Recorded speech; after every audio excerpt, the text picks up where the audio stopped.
అధిష్టానం నుంచి కాంగ్రెస్ పెద్దలకు పిలుపు వచ్చింది. మధ్యాహ్నం 3:30 CM Revanth Reddy, deputy CM Bhatti, Uttam Kumar Reddy, Mahesh Goud ఢిల్లీకి వెళ్లనున్నారు. కేబినెట్ విస్తరణపై చర్చించేందుకు అంటూ ఊహాగానాలు వినిపిస్తున్నాయి. ప్రస్తుతం కేబినెట్ లో 6 ఖాళీలు, సామాజిక సమీకరణాలు, గతంలో ఇచ్చిన హామీల మేరకు ఎవరికి చోటు కల్పించాలని దానిపై చర్చించి నిర్ణయం తీసుకోనున్నారు.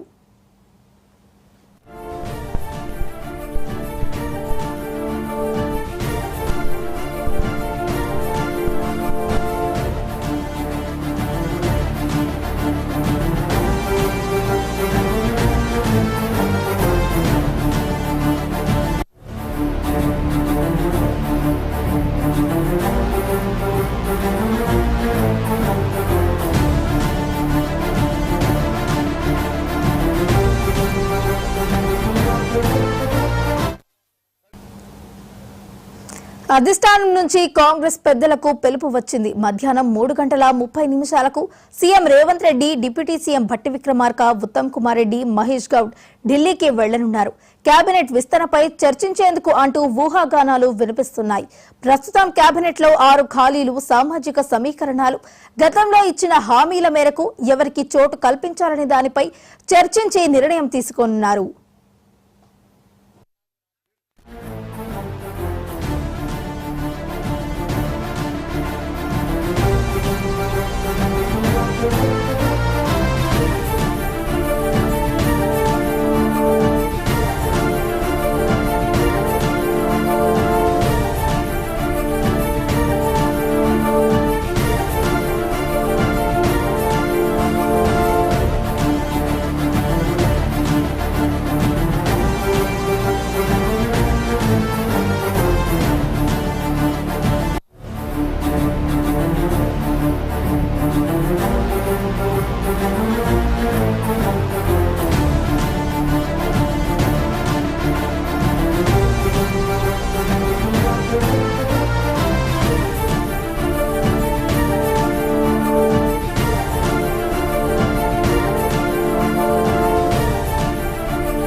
అధిష్టానం నుంచి కాంగ్రెస్ పెద్దలకు పిలుపు వచ్చినట్టు తెలుస్తోంది. మధ్యాహ్నం 3:30 CM Revanth Reddy, deputy CM Bhatti Vikramarka, Uttam Kumar Reddy, అలాగే మహేష్ గౌడ్ ఢిల్లీకి వెళ్తున్నట్టు తెలుస్తోంది. మరి ఇదే అంశానికి సంబంధించి మరింత సమాచారాన్ని మా స్పెషల్ కరెస్పాండెంట్ శ్రీకాంత్ అందిస్తారు. శ్రీకాంత్, చెప్పండి. వైష్ణవి ఎటకేలకు మిగిలిన 6 ఖాళీలు ఏదైతే కేబినెట్ బెంచ్లో ఖాళీ చేసేందుకు అధిష్టానం నిర్ణయం తీసుకున్నట్టుగా తెలుస్తుంది. కాంగ్రెస్ అధిష్టానం పిలుపు మేరకు ముఖ్యమంత్రి రేవంత్ రెడ్డితో పాటుగా పిసిసి చీఫ్ మహేష్ కుమార్ గౌడ్, మంత్రి డిప్యూటీ సీఎం భట్టి విక్రమార్క, మంత్రి ఉత్తమ్ కుమార్ రెడ్డి కూడా ఢిల్లీ వెళ్ళనున్నారు. ముఖ్యంగా ఈ కేబినెట్ ఏదైతే సామాజిక సమీకరణాలు దృష్టి పెట్టుకొని ఇప్పటి వరకు చర్చలు జరిగింది. ఇందులో భాగంగా ఇప్పటి వరకు పొడిగిస్తూ వస్తున్నారు. దీనిపై స్పష్టత రాని నేపథ్యంలో ఆశావాదాల జాబితా ఎక్కువ ఉంది. ఇక్కడ కేబినెట్ బెర్తులు 6 ఖాళీలు నేపథ్యంలో ఈ 6 ఖాళీలకు దాదాపు 12 నుంచి 13 మంది పోటీలో ఉన్నారు. వారికి ఇచ్చిన హామీ మేరకే మాకు బెర్త్ కన్ఫర్మ్ చేయాలని చెప్పి కూడా వారు కోరుతున్న నేపథ్యంలో ఎస్సీ, ఎస్టీ, బీసీ, మైనార్టీ సామాజిక వర్గాలకు ఒక్కో బెర్త్ అంటే మంత్రివర్గంలో చోటు కల్పించేందుకు అధిష్టానం నిర్ణయం తీసుకున్నట్టు తెలుస్తుంది. అయితే మైనార్టీ కోటా నుంచి ఎవరనేది సస్పెన్స్ కొనసాగుతుంది. నుంచి ముదిరాజ్ సామాజిక వర్గానికి ఇవ్వాలని చెప్పి ఇప్పటికే ఇటు కాంగ్రెస్ ప్రభుత్వం నిర్ణయం తీసుకున్న నేపథ్యంలో ఇప్పటికే సీఎం రేవంత్ రెడ్డి పలుమార్లు ప్రకటించిన నేపథ్యంలో ముదిరాజ్ సామాజిక వర్గానికి ఇవ్వాలి. అదేవిధంగా 6 ఖాళీల్లో 2 బీసీలకు ఇవ్వాలని చెప్పి ఇటు కాంగ్రెస్ పార్టీ వర్గాల్లో కావచ్చు, ప్రభుత్వంలో కూడా చర్చ జరుగుతున్న నేపథ్యంలో అధిష్టానం ఏ నిర్ణయం తీసుకుంటుందనే మీద ఈరోజు క్లారిటీ వచ్చే అవకాశం ఉంది. ఇప్పటికే ఆశావాల జాబితా ఢిల్లీ పెద్దల వద్ద ఫైనల్ అయినట్టుగా తెలుస్తుంది. ఎందుకంటే పలుమార్లు చర్చించి ఎవరైతే రేస్ లో ఉన్నారో ఇప్పటి వరకు వినిపిస్తున్న పేర్లు బట్టి చూస్తే అందులో ఇటు గతంలో చూసుకున్నట్టుగా ఇప్పుడు ఆదిలాబాద్ నుంచి కావచ్చు, ఇటు నిజామాబాద్ నుంచి, అదేవిధంగా రంగారెడ్డి నుంచి హైదరాబాద్, ఈ ఉమ్మడి జిల్లాలకు సంబంధించి మాత్రం ఎవరు మంత్రివర్గంలో ప్రాతినిధ్యం లేదు కాబట్టి ఈ జిల్లాలో కంపల్సరీ ఈసారి చోటు దక్కే అవకాశం ఉన్నట్టుగా తెలుస్తుంది. మెయిన్ గా ఇటు ఆదిలాబాద్ నుంచి చూసుకుంటే ప్రేమ్ సాగర్ అదేవిధంగా వివేక్ మధ్య గట్టి పోటీ ఉన్నట్టుగా తెలుస్తుంది. ఆ తర్వాత ఇటు నిజామాబాద్కి వచ్చేసరికి మాజీ మంత్రి సుదర్శన్ రెడ్డి బోధన్ ఎమ్మెల్యేగా ఉన్నారు. ఆయన పేరు దాదాపు ఖరారైనట్టుగా తెలుస్తుంది. ఆయన పేరు కన్ఫర్మ్ అయిపోయినట్టుగా తెలుస్తుంది. ఇటు రంగారెడ్డి జిల్లా నుంచి మాత్రం మల్రెడ్డి రంగారెడ్డి ఇబ్రహీంపట్నం ఎమ్మెల్యే దాన్ని పట్టపడుతున్నాడు. తనకు మంత్రి పదవి ఇవ్వాలని చెప్పి ఆయన ఇప్పటికీ అధిష్టానానికి నివేదించడం, సీఎం రేవంత్ రెడ్డికి విన్నవించడం, పిసిసి కూడా రిక్వెస్ట్ చేయడం జరిగింది. ఒకవేళ రెడ్డి సామాజిక వర్గమే ఇక్కడ ప్రామాణికంగా తీసుకుంటే ఒకవేళ నాకు అడ్డు వస్తే నేను రాజీనామా చేయడానికి సిద్ధం, వేరే ఎవరికైనా ఇక్కడ గెలిపించుకుంటాను, సామాజిక సమీకరణ మేరకు రంగారెడ్డి జిల్లాకు మంత్రి పదవి ఇవ్వాలని చెప్పి అనే డిమాండ్ చేస్తున్నటువంటి పరిస్థితి. తప్పనిసరిగా రంగారెడ్డి జిల్లాకు మంత్రి పదవి ఇవ్వాలని డిమాండ్ చేస్తున్న నేపథ్యంలో ఆయన పేరు కూడా పరిశీలనలో ఉన్నట్టుగా తెలుస్తుంది. మెయిన్ గా ఇటు వాకిటి శ్రీహరి ముదిరాజ్ సామాజిక వర్గం, ఆయన పేరు కూడా పరిశీలనలో ఉంది. అయితే మెయిన్ ఈ రోజు హైకమాండ్ తీసుకున్న నిర్ణయంలో 6 బెర్తులకు గాను 4 కన్ఫర్మ్ చేసే అవకాశం ఉన్నట్టుగా తెలుస్తుంది. ఎందుకంటే ఒక బీసీని పెండింగ్ లో ఉంచారని చెప్పి భావిస్తున్నట్టుగా తెలుస్తుంది. అయితే ఈ రోజు మీటింగ్ తర్వాత కొన్ని కీలక అంశాలు అయితే వచ్చే అవకాశం ఉంది. ఈరోజు సీఎం రేవంత్ రెడ్డి మధ్యాహ్నం 3 గంటల ప్రాంతంలో శంషాబాద్ ఎయిర్పోర్ట్ నుంచి ఢిల్లీ బయలుదేరనున్నారు.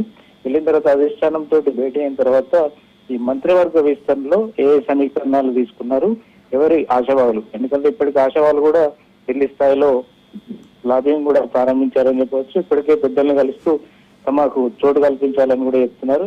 ఎస్టీలో మెయిన్ గా లంబాడ వర్గానికి అవకాశం ఇవ్వాలని చెప్తున్నారు. ఇటీవల బాలు నాయక్ కూడా కీలక కామెంట్స్ చేసిన నేపథ్యంలో బాలు నాయక్ ఎస్టీ కోటాలో అంటే లంబాడ కోటాలో ఆయనకు మంత్రివర్గంలో చోటు లభిస్తుందని కూడా ఇదైతే చర్చ జరుగుతున్న నేపథ్యంలో ఎవరికి పదవి వరుస్తుంది అనేది కూడా చూడాల్సి ఉంది. ఎందుకంటే ఇటీవల ఎస్టీ కోటాలో ఏదైతే ఎమ్మెల్సీ ఎన్నికైన శంకర్ నాయక్ కూడా పేరు అధిష్టానం వద్ద ఉన్నట్టుగా కూడా తెలుస్తుంది. అయితే బాలు నాయక్ ఇస్తారా శంకర్ నాయక్ అనేది కూడా చర్చ జరుగుతున్న నేపథ్యంలో లంబాడ సామాజిక వర్గానికి ఖచ్చితంగా ఒక మంత్రి పదవి ఇవ్వాలనేది చర్చ జరుగుతున్నట్టుగా తెలుస్తుంది. అదేవిధంగా బీసీలో ముదిరాజ్, అదేవిధంగా మున్నూరు కాపు, ఈ 2 సామాజిక వర్గాలని చర్చ జరుగుతున్న నేపథ్యంలో అధిష్టానం ఏదైతే ఇటీవల కులగాండ చేసిన నేపథ్యంలో ఈ ఈక్వేషన్స్ కు అనుగుణంగా ఏ వర్గానికి ఎంత ప్రాధాన్యత ఇవ్వాలనేది ఇప్పటికే ఒక సూత్రమైన నిర్ణయానికి వచ్చినట్టు తెలుస్తుంది. ఈ మేరకి ఇక్కడ రాష్ట్రంలోని ఈ నేతలతో చర్చించిన తర్వాత ముఖ్యమంత్రి, ఇటు డిప్యూటీ సీఎం, అదేవిధంగా మంత్రి ఉత్తమ్ కుమార్ రెడ్డి, పిసిసి చర్చించిన తర్వాత ఆ పేర్లు ఏదైతే ఇప్పటికే నిర్ణయం తీసుకున్నారో ఆ పేర్లు అనౌన్స్ చేసే అవకాశం ఉంది. సామాజిక సమీకరణాల మీద కూడా ప్రధానంగా చర్చించే అవకాశం కనిపిస్తుంది. శ్రీకాంత్, అయితే ప్రస్తుతం మనకి ఏవైతే కేబినెట్ లో 6 ఖాళీలు ఉన్నాయో వాటికి సంబంధించి అధిష్టానం ఈ రోజు భేటీ అనంతరం కూడా ఎవరికి చోటు కల్పిస్తుందో దానిపై మనకి ఈ రోజు ఒక క్లారిటీ వచ్చే అవకాశం ఉందంటారా? ఇప్పటికీ అంటే జోరుగా దీని మీద కేబినెట్ ఎక్స్పాన్షన్ మీదనే మెయిన్ గా జరుగుతుంది. ఈ ఉగాది నాటికే పూర్తి చేయాలని చెప్పి అధిష్టానం భావిస్తున్నట్టుగా ఇప్పటికే కాంగ్రెస్ పెద్దలు చెప్తున్న నేపథ్యంలో ఈ రోజు భేటీ తర్వాత క్లారిటీ వచ్చే అవకాశం కూడా కనిపిస్తుంది. ఎందుకంటే ఇప్పటికే దాదాపు 15 నెలలు పూర్తయినా పూర్తిస్థాయి కేబినెట్ లేదు, 6 ఖాళీలు ఉన్న నేపథ్యంలో ఆశావాహులు రోజుకు నేతలు అసంతృప్తిని బయటికి చెప్తున్న పరిస్థితి కనిపిస్తుంది. ఎందుకంటే రాజీనామా చేస్తామని కొంతమంది నేతలు మాకు ఖచ్చితంగా ఇవ్వాల్సిందే, మాకు మంత్రి పదవి లేకుంటే కాంగ్రెస్ పార్టీకి నష్టం జరుగుతుంది. ఎందుకంటే కోమటిరెడ్డి రాజగోపాల్ రెడ్డి ఆల్రెడీ బహిరంగంగానే ఆయన ఇటు పార్టీకి అల్టిమేటం లాగానే ఆయన సవాల్ చేసిన పరిస్థితి కనిపించింది. తనకు మంత్రి పదవి ఇవ్వకుంటే పార్టీకే నష్టం అనేటువంటి కామెంట్స్ కూడా ఆయన చేశారు. సో ఇలాంటి గతంలో ఎవరికైతే కమిట్మెంట్ ఇచ్చారో పార్టీ పెద్దలు వారికి ఖచ్చితంగా మంత్రి పదవి ఇవ్వాలని చెప్పి వాళ్ళు పట్టుబడుతున్నారు. ఇటు ఇందాక మనం ప్రస్తావించుకున్నటువంటి ఇటు ఆదిలాబాద్ కావచ్చు, నిజామాబాద్, రంగారెడ్డి, హైదరాబాద్ ఈ ప్రాంతాల ఉమ్మడి జిల్లాలకైతే మంత్రివర్గంలో చోట్లేదు కాబట్టి ఈ ప్రాంతాల బేస్ చేసుకొని 4గురిని అయితే కన్ఫర్మ్ గా ప్రకటించే అవకాశం ఉంది. ఇటు ఆదిలాబాద్ నుంచి పోటీ ఉన్నప్పటికీ నిజామాబాద్ నుంచి పోటీ లేదు. నిజామాబాద్ లో మాజీ మంత్రి సుదర్శన్ రెడ్డి బెర్త్ కన్ఫర్మ్ అయినట్టుగా తెలిసింది. ఒక పేరు మినహా మిగతా 5 బెర్తులపైనే నెలకొందని చెప్పొచ్చు. వీటికి సంబంధించి ఈ రోజు క్లారిటీ వచ్చే అవకాశం ఉంది. Right, thank you Srikanth.